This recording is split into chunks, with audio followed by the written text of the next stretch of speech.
ای کاش وقتی کلاس اول بودیم تو مدرسه این شعر رو به هممون سرمشق میدادن که از روش بنویسیم و آویزه گوشمون بشه برای عمرمون. میگه مرا از چشمها انداخت خوبیهای بی حدم، که دل را میزند چیزی که بی اندازه شیرین است. اون وقت مفهوم زیادی رو یاد میگیریم.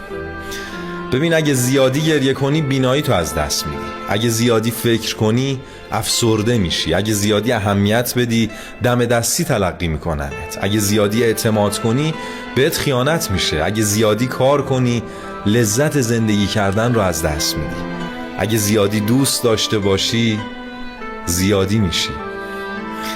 کاش بهمون یاد میدادن که آقا تو این زیادی بودنه هیچ خیری نیست. اون وقت حواسمون بود که چجوری چقدر از خودمونو خرج کنیم برای بقیه. زیادی نباشید. آره